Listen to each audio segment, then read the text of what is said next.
थी, उसके साथ साथ मंडियां बनती या कुछ और काम शुरू होते तो यहाँ के लोगों का जीवन बदलता। और ये संभव तभी हुआ, लखनऊ से सुबह चल कर के आए, मौसम खराब होने के बावजूद भी अगर ये पूर्वांचल एक्सप्रेस समाजवादियों ने न दिया होता तो शायद इतनी जल्दी आपके बीच में न पहुंच पाते।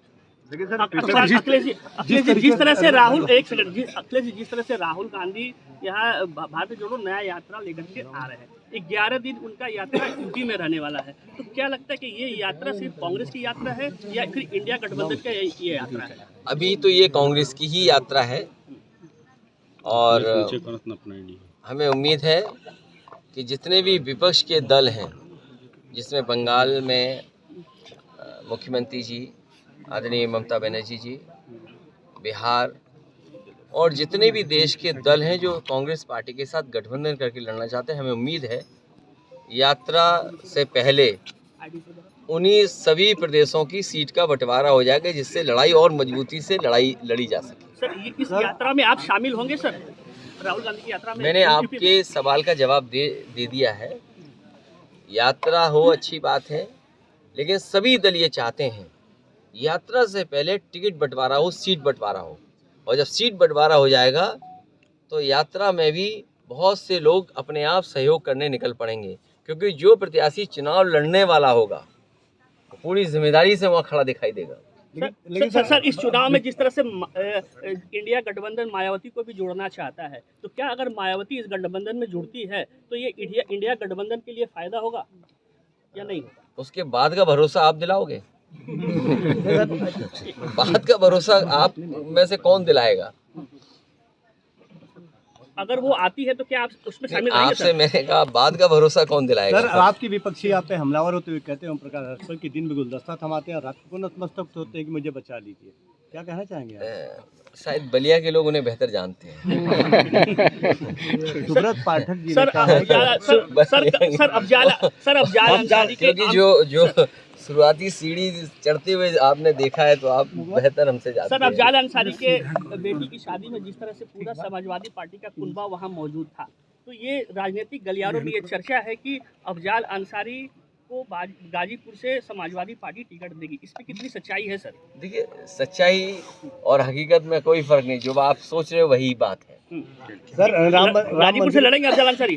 सही नहीं, अभी तय होना है आने वाले समय में, लेकिन जो आप कह रहे हो सच और हकीकत में कोई ज्यादा फासला नहीं है। सर, राम मंदिर पर सुब्रत पाठक जी ने कहा है समाजवादी पार्टी के लोगों को बैन लगा देना चाहिए, क्या कहना चाहेंगे आप? देखिए, मैंने लखनऊ की प्रेस के सामने भी कहा, और आज से नहीं, हमारे गांव चले जाएं आप, न जाने कितने मंदिर बने हुए हैं।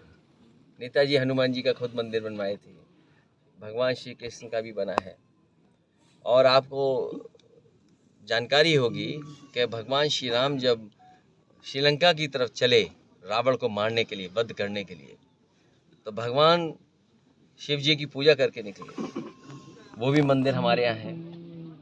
तो भगवान पे कंट्रोल किसी का नहीं है। ये बीजेपी के लोग भगवान को भी कंट्रोल करना चाहते हैं, जैसे ईडी सीबीआई इनकम टैक्स को कंट्रोल कर रहे हैं। बीजेपी की कोशिश है कि भगवान को भी ओन कर लें और वो भी उनको कंट्रोल कर लें। इसीलिए आप जानते हो कि निमंत्रण भी बीजेपी का कार्यालय तय कर रहा है, भगवान श्री राम नहीं तय कर रहे हैं। और यहाँ जितने लोग हैं ये सब लोग जानते हैं कि भगवान जब बुलाएंगे तो हम दौड़े चले जाएंगे, और भगवान की तरफ से किसी का बुलावा आ गया तो समझ लो कौन रोक लेगा उसको? तो आप जाएंगे पार्टी की तरफ से बुलावा होगा? मैं क्या बोल रहा हूँ आपसे?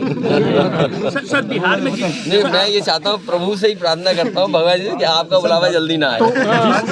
भगवान सर बिहार में बुला ले, पार्टी बुला के जाएंगे। सर बिहार में जिस तरह से नीतीश कुमार की जो चर्चा आ रही है पार्टी जेडीयू टूटने की, और कहीं ना कहीं बीजेपी, ये बातें, देखिए ये बातें चलती रहती हैं, पार्टी टूटेगी, ये जाएंगे वो जाएंगे। देखिए, सिद्धांत नहीं खत्म होता, पार्टियां नहीं खत्म होती, लड़ाई लंबी चलती रहती है। ये बलिया के लोगों, आपने तो यहाँ से प्रधानमंत्री बनाया दिया है, तो आप सब राजनीति को समझते हो, बेहतर समझते हो। जनता बदलाव चाहती है। आप सोचो कितनी गरीब बीजेपी है और कितनी गरीब सरकार है जो सपना दिखाती $1 ट्रिलियन के इकोनॉमी का, और बताओ प्रधानों से पैसा वसूल करके कार्यक्रम कर रहे हैं विकसित भारत का। इससे ज़्यादा शर्म की बात क्या हो सकती है? अगर ये बात सच नहीं हो तो बताओ आप। 100% ये पत्रकार भी जानते लेकिन बोल ही नहीं रहे। जिस तरीके से जिस तरीके से सर पश्चिम बंगाल में ईडी और सीबीआई पे हमले हुआ, इस पे केंद्रीय मंत्री धर्मेंद्र प्रधान का कहना है कि विपक्ष जो है डरी हुई है, जेल जाने की डर की वजह से ईडी और सीबीआई पे हमला कर रही है। ये बताइए, आप खुद सोचिए, आपने कहा कि नोटबंदी के बाद, नोटबंदी होने के बाद काला धन खत्म हो जाएगा, भ्रष्टाचार खत्म हो जाएगा। मेरठ में एक किसान ने आत्महत्या कर ली आग लगा करके। कौन जिम्मेदार था? सरकार जिम्मेदार थी। तहसीलों में क्या हाल है या थानों में क्या हाल है? मैं इसी जिले में आया था कुछ दिन पहले। एक व्यापारी की जान गई कि नहीं गई? सूदखोरों ने क्या पैसा वसूला था? क्या भ्रष्टाचार खत्म हो गया? और काला धन के बाद उत्तर प्रदेश का रिकॉर्ड अगर किसी ने तोड़ा तो झारखंड ने तोड़ा। उत्तर प्रदेश में 200-250 करोड़ रुपए निकले थे और झारखंड में कितने निकले रुपए? 300 करोड़ से ज़्यादा पैसा निकला। तो ये बीजेपी के लोग आरोप दूसरी पार्टी पे लगा रहे थे, लेकिन नोटबंदी के बाद क्या उनकी पॉलिसी का फेलियर नहीं था? ये आपने क्या नोटबंदी की, क्या फेलियर नहीं था आपका? फेलियर आपका है, आप छिपाना चाहते हैं। तो ये जो ईडी, सीबीआई, इनकम टैक्स जो एजेंसीज हैं, इनका गलत इस्तेमाल नहीं होना चाहिए। और हम तो कहना चाहते हैं, लोकतंत्र में पॉलिटिकल पार्टीज़ को दबाने के लिए उनकी आवाज़ दबा दें, उनकी नीचा दिखा दें, उन्हें बदनाम कर दें, अपमानित कर दें, तो ये ईडी, सीबीआई, इनकम टैक्स है। आप नहीं जानते ब्लैक फॉर्मी का चुनाव कैसे होता है? एसओ लड़ाते हैं, सीओ लड़ाते हैं, आपको नहीं पता? बीडीसी नहीं वोट दे रहा, सीओ साहब को भेज दो। जिला पंचायत सदस्य नहीं वोट दे रहा था, लाओ एसओ साहब से एफआईआर लिखा दो। आपको नहीं पता कि ये बात, ये सब बातें आप जानते हैं। एबीपी गंगा, खबर आपकी, जुबान आपकी।